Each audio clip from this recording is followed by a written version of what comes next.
Ladies and gentlemen, welcome back to the brand new Combine. Excellent. As you can see behind me, we are in full Halloween swing. October has come and passed. We are here on October 2nd, ready for some beautiful Halloween moments. I will be watching a Halloween movie shortly, but the scariest thing of all comes in the form of this jersey that I'm wearing right here. Anthony Richardson. This guy's career might be over. Joe Flacco, 16 for 26. Led the Indianapolis Colts to a big win over the undefeated Pittsburgh Steelers. So, real quick moment of silence for Anthony Richardson. Wanted you to be good. Turns out you might stink. I got your jersey, man. I want to stay on your side, but just see how it plays. Joe Flacco. Hey, Joe Flacco, though. Joe Flacco's a dog. He is. Yeah, Joe Flacco's a dog. But, anyways, we are doing the same old. We will be talking about some NFL, Week 4 recap, Week 5 preview, coming up right after this break.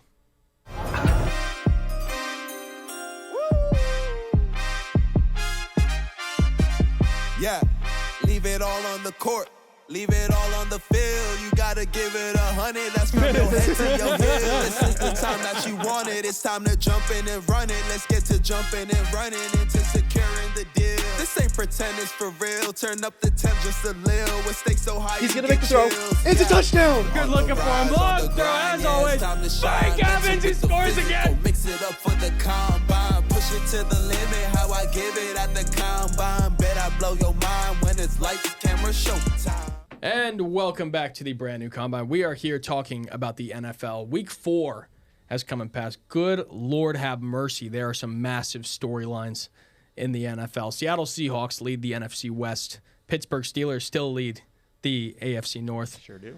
Oh, my Lord. You know what the craziest thing is? What's that? The Washington Commanders lead the NFC East. Oh, my God. That is unbelievable. Minnesota Vikings lead in the NFC North. It's been a crazy couple of weeks, but joining me to talk about all that's happened and all that we can look forward to, Mason. How you doing? NG. What's good? Hey, G might be the coolest name of all time. Hey, when you have a birthday, did they say G Day? Is it just your birthday? No, they just say B Day. But I should tell them that. I should be like, hey, it's my G Day. Mm-hmm. That's very cool. Hey, are you guys Sigmas or are you Betas? Real quick. Call myself a Sigma. Oh, do you? Yeah. I'd say Sigma. Yeah. Hey, I tear my shirts in half and I dance with wolves. I'm the most Sigma of them all. You probably drive 10 and 2. Betas. No, I'm just kidding. Anyways, we're moving into the NFL. We got a whole bunch going on today, and we're going to kick things off with Week 4 recap. Eagles at Bucs is the first game of the day. This was money. As a Tampa Bay Buccaneers fan and a Philadelphia Eagle hater, I can confidently say, hey, I'm going D1 in hating. All right. Jalen Hurts stinks. This guy's terrible. Bucs hold Eagles scoreless through the first 28 minutes of play. Baker Mayfield, 3 total touchdowns in just about 16 minutes of play. Third touchdown came in, I think, 14:24 left in the second quarter. Really, really scary play from that Buccaneer offense. If they can keep this thing up heading into Week 5, we might have a legitimate contender on our hands. So Absolutely. The biggest thing for them right now, which we're not going to cover, but we'll bring it up anyways, the New Orleans Saints lose to the Atlanta Falcons. Both teams now 2-2, so the Bucs hold a commanding lead in division at 3-1. They have a whole game gap on everybody else. This is fantastic for the Bucs and for myself. I know I'm in an Anthony Richardson jersey. Hey, that's just for the time being. We got a candle here. We started a seance. We're trying to bring back prime Andrew Luck. I don't know if they can see the candle over here, but we're trying to breathe life back into the Indianapolis Colts. Pat McAfee, I hope you're watching. I'm doing all I can for you, pal. You're awesome. Anyways, moving on. We're going in. We got the Cowboys at the Giants. Okay, this game was actually kind of awesome. Daniel Jones doing just enough to earn his bag, but not enough to win games. Malik Neighbors might actually be Rookie of the Year. Jaden Daniels and him have that bet going on, you know? Somebody's getting paid for Rookie of the Year. I think it's pretty close. I think it's really close. But Cowboys at Giants, what are our thoughts on the game? Any big headlines from this we want to cover? Well, I would just like to say, first and foremost, I mean, Malik Neighbors, definitely a huge blessing to our team. I mean, for years I've been saying, man, like, no receiving core. I mean, we had Sterling Shepard overpaid him by a lot, and I think he's with you guys now. Yes. Just brought him reunited up from the practice with his former squad. Oklahoma Sooner teammate Baker Mayfield. That was awesome. Seeing him, he put up like 8 fantasy points this week. I'm going to have to pick him up. But anyways, we keep on going. Hey, real quick, though. Do you think Malik Neighbors was just like, at Jamar Chase's hip his entire time at LSU? Because he plays so similarly to Jamar Chase. I really like it a lot, actually. I think he's great as that kind of playmaker, X-Factor kind of guy. Really need. I totally agree. I mean, the playmaking, just the moves that he does on the outside. I mean, first play of the game, Daniel Jones hits him for like a 47-yard pass. He's mossed a few guys. The guy's something special, honestly. I think really, my scare is that we underutilize him. Yes. For sure. There were a few passes that Daniel Jones was throwing to Darius Slayton or Wandell. I'm if you want to really get Malik Neighbors going, we got to throw the ball to him downfield more for sure. Yeah. But I totally agree with you with the Jamar Chase point. I think he's definitely modeling his gameplay off of him. So that relationship that they built at LSU is taking him far in the league now. So. And on the same token with Daniel Jones, I know you're a guy that's got a real love-hate relationship. All New York Giants fans, they kind of walk that fine line between this guy stinks and this guy's going to carry New York to a Super Bowl someday. It's real tough That's where that Danny to Dimes pick a name side. comes from. No, it's where Danny Penny's. Well, I've never believed that he's going to take us to a Super Bowl personally. You think this guy just stinks and you overpaid him $40 million for nothing, or do you think he's got some potential? Because he's had a pretty good stretch of games. He has potential, but I just feel like, I don't know, we get our hopes up. We've had him for 5 years now. Every time we get our hopes up with him, it's just a letdown. You see in this game, he marches down the field and he's completing passes, and then, he gets to the 30-yard line, and then all of his confidence is just gone. And So let me ask you this. You don't like the guy all too much. You think he's going to stink. If it comes down to the wire, NFL draft is on at the moment. Giants are on the clock at pick number 2 or something. Yeah.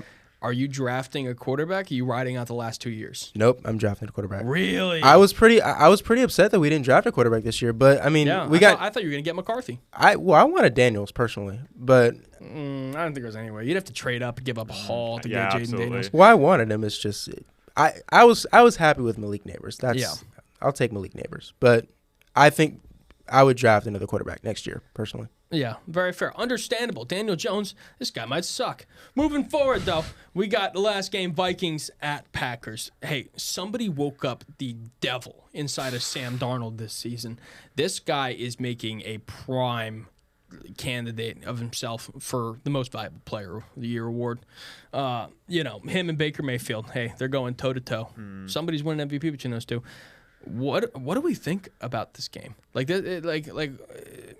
Just Jordan Addison comes back. How much of an impact did he have? Oh, he had an absolute heck of an impact. He had a rushing touchdown and a receiving touchdown. Him coming back from that ankle injury was huge for that offense. But not only just that, him and Jetta's, that receiving duo is unbelievable. I think that's all Sam Darnold really needed was just to have some weapons. And I'm excited to see how this offense is going to be when Hawkinson gets back around week 8, week 9.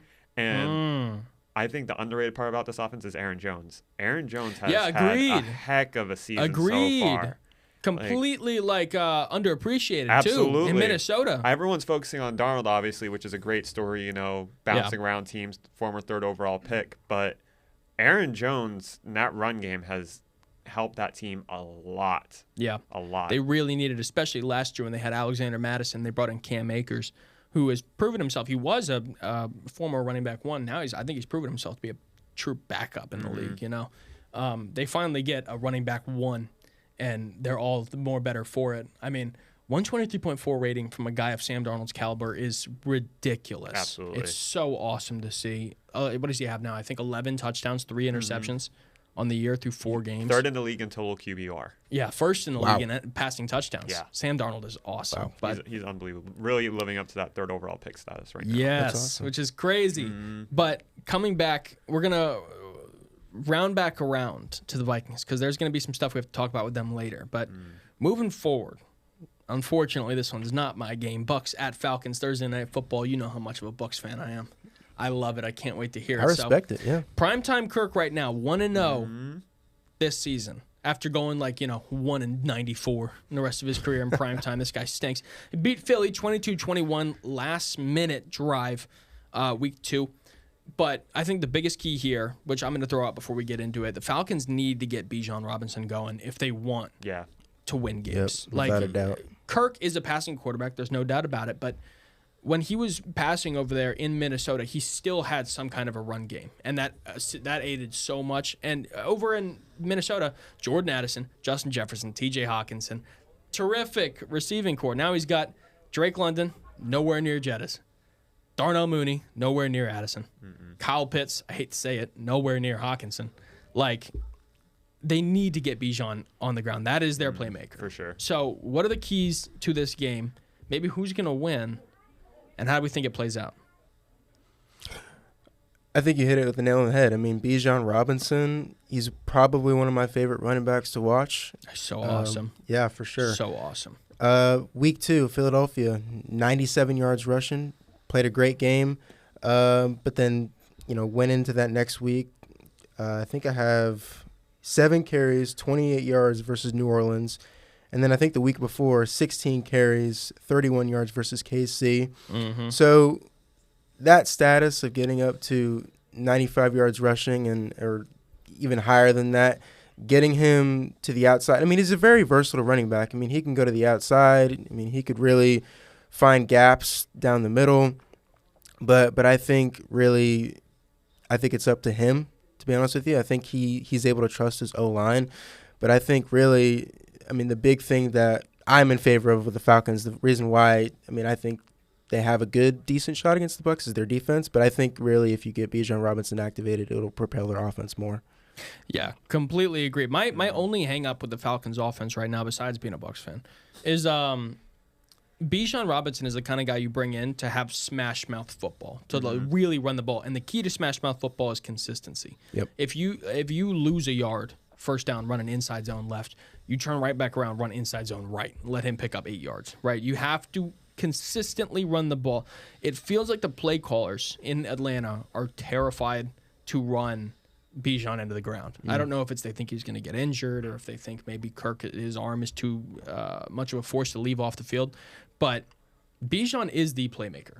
You could take Kirk out of that offense, and I think it still runs similarly if you give Bijan the ball. Bijan, that guy, I know I'm going to say it 100 times over, but they really need to feed him the ball if they want to succeed in this league. For sure. And they haven't done it so far. I know you said 16 carries. I want to say that's his season high right now. Yeah, it is. It needs to be 20 plus. I hate to say it because, eat your heart out, Rachaad White. All right, Cowboys at Steelers. Next game, Justin Fields playing his heart out.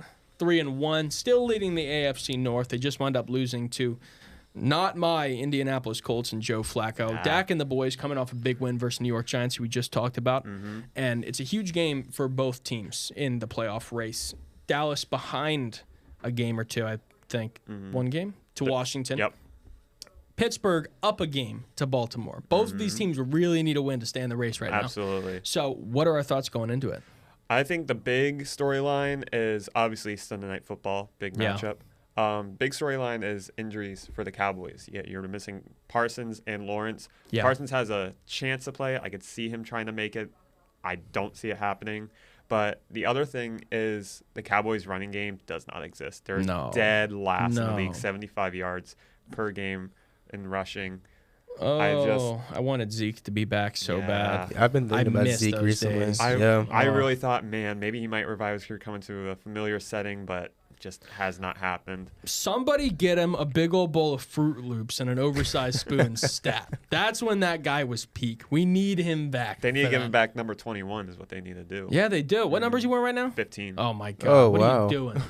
My sweet prince. Give him back his jersey number. He needs it. But lastly, touching on it before we leave, we said we'd re-mention it. Vikings at Jets. Well, Vikings versus Jets in London. Not in New York home turf. Aaron Rodgers, potentially going to be off a little zany on his way over on the plane. Aaron Rodgers is a big druggy kind of guy. You've seen that interview he did where they were like, hey, you ever play on drugs? And he goes, I have. And they go, what have you played on? And he goes, Percocet. Big Perk Rogers. That guy's different. Sam Darnold, though, we were just talking about it, leads the league in passing touchdowns, third in the league, as you mentioned, for QBR. But Aaron Rodgers and the Jets defense allowed just 13 points over the last 2 games. So this is going to be a matchup for the ages, offense, defense. Absolutely. Other side of it, Jets offense might stink, putting up 9 to the Broncos. Minnesota's defense, 3 picks on Jordan Love at the beginning of that game. Brian Flores is building something nice over there. They are awesome. But I really think Jordan Addison is going to be the problem here. Sauce Gardner can't cover everybody. You know, he's going to be locked up with Jettas. And after seeing Addison put up 100 total yards, 2 touchdowns last week, this guy's going to be a problem. Yeah. I really think he's what seals the deal, sets the edge. And covering that same topic, before we get off of it, TJ Hawkinson, when that guy comes back, and you give him Jettas, you give him Addison, you give him Hawk, Aaron Jones. Oh, my God. I had no idea this team was going to be that good. I am so sorry, Sam Darnold.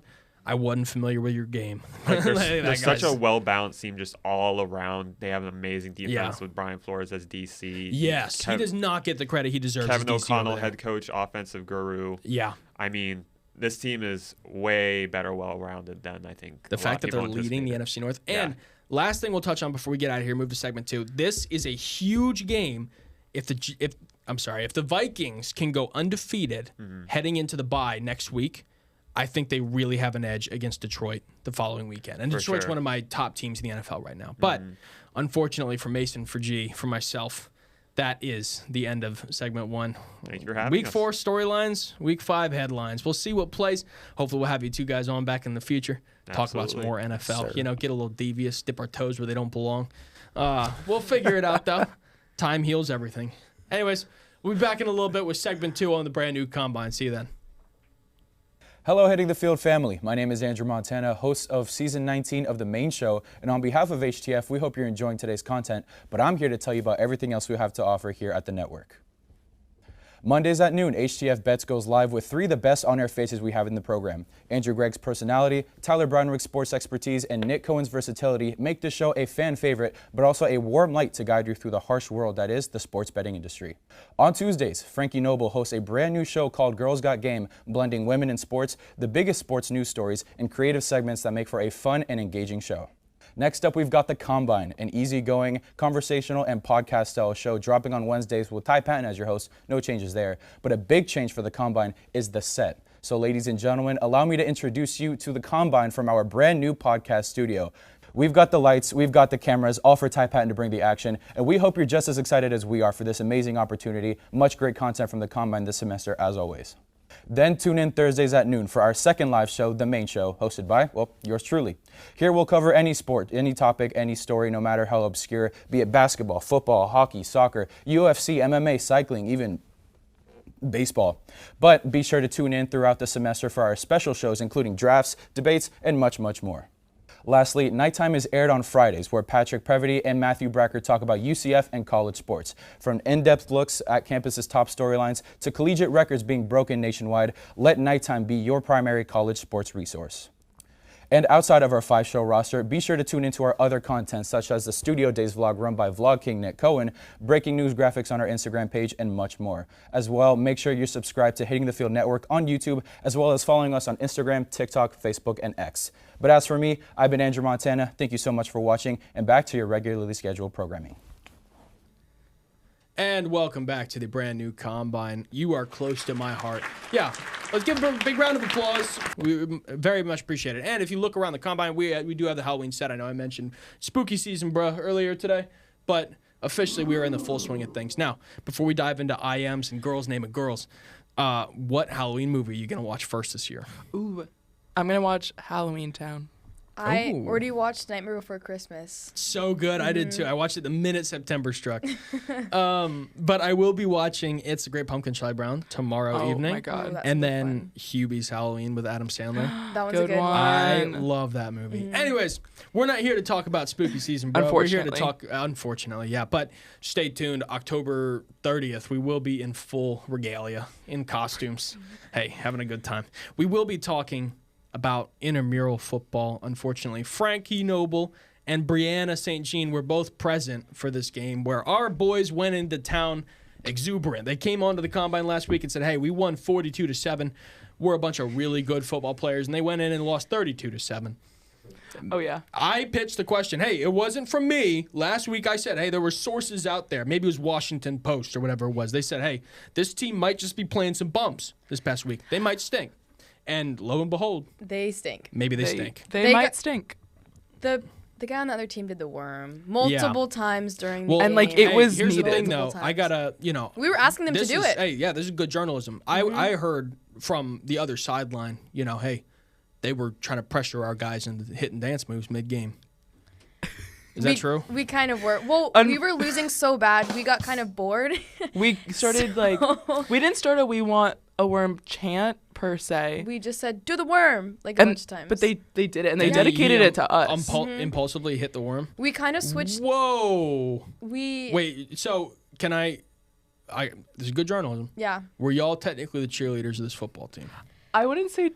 We started off as the coaches because Nick Cohn wasn't there, and then which our coaching I thought was fine because they don't listen to us, period. Augie was doing okay. Yes. And then he wasn't doing okay, so we were like, get him out. He wasn't really throwing the ball; he was running the ball a lot. Yeah. He was doing good, like he wasn't doing bad, but as a quarterback, you need to be doing. And we had the only comparison we had was Andrew Gregg. And compared to Andrew Gregg, he wasn't the best quarterback. So we were like, let's just switch it up, get the momentum. What about me? Yeah, and Elijah McClary. I was going to say Elijah was doing pretty good too.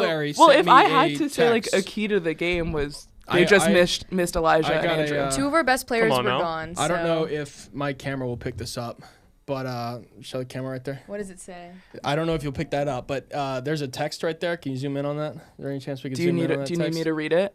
No. Let me see if they can see. Can you actually? See that? I don't know what it says. They can. It says, please mention that I wasn't there.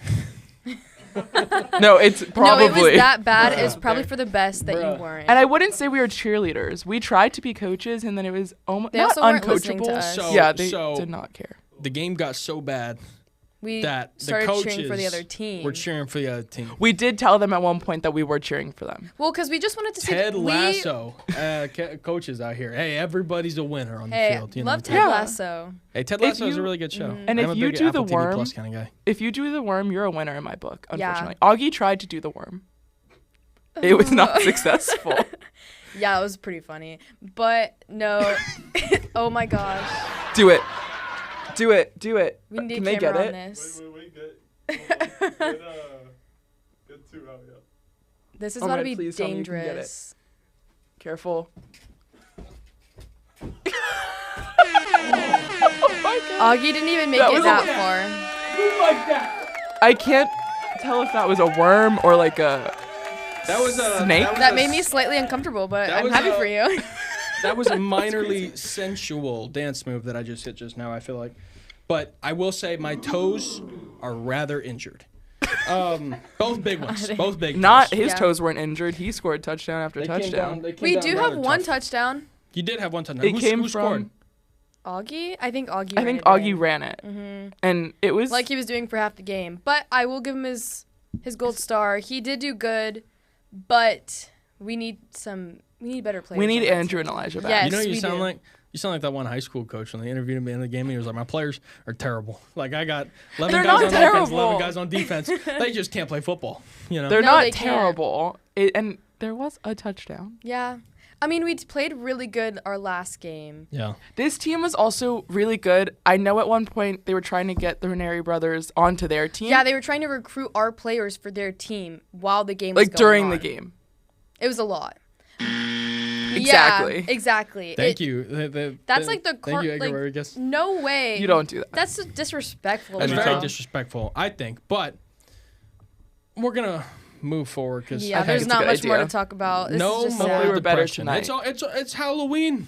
It's October. Yes, sir. So we're moving into a game called Girls Naming Girls. Now we got us 3 girls at the table. We're gonna be naming girls.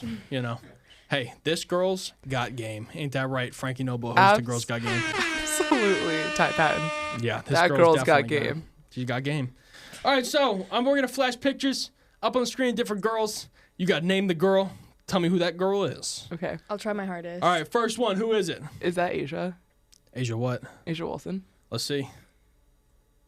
Frank Noble, 1-0. Frank Noble's leading the pack. Lead the charge. MVP.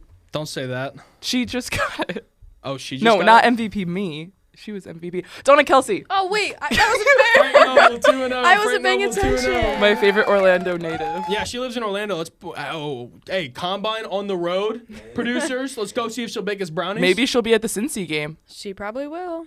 Where's the Cincy game at? Here. Ty. She Cincinnati game. Yes. Oh, I thought you were talking about the Bengals game. Mm-hmm. No. Like University of Cincinnati. Yeah, I'll pop out. Maybe she'll be here. She'll be here. All right, next one. Oh, Danica Patrick. Damn. Oh, I was gonna say that. Brianna St. I did my homework a little bit. She is like a host for F1 now, and everybody hates her. Made a couple Googles. All right. Caitlin Clark. Ooh, I think Brianna got it off a slight bit faster. What? A slight bit faster. I'm challenging that. Franki Noble. What? How do you not get yourself? She's my favorite woman in sports. Where did you guys get this picture? Don't ask me. That was your mom's Facebook. That's from your mom's That was the most terrifying thing I've ever. Rumor has it Nick Cohen dropped in a few surprises. And this might be that one was of them. horrifying. Did you just so happen to slip on this ice out there? Did I tell you that I did? No, you didn't actually. I did. I was walking That's to good journalism. That's good journalism. I was walking to the penalty box.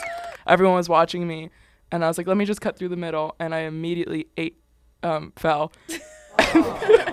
And then I had to go around the sides and hold on to the walls. Sorry, I corrected myself. Next. Oh, Coco Gauff. Yeah. Frank Noble. South Florida. Frank Noble's got 4-2 right now. I didn't even get myself. I have only 2. Yeah, me and That's crazy. Caitlin Clark. Oh, is that Shikari? No. No, it's not Shikari. It's Danica Patrick. You have Danica. Yeah, she is Danica. Oh my god, I know. She looks so familiar, and I was watching all the Olympics. I just didn't. I'll give you. I'm terrible at names, so it's like bad. Is that right? Yeah. I don't know her last name. Her first name's Allison. Oh. Starts with an F. Allison Franki. Nope, I'll give it half a point. 4.5. More than I could have got. What's her last name? Allison Felix. Something. Oh my god, I said this before. Yeah. Oh my god, off season when I played girls and dudes naming girls and dudes, I called her something. You did. Oh my god, I'm so sorry. You also called her Shikari too. So. Well, that's.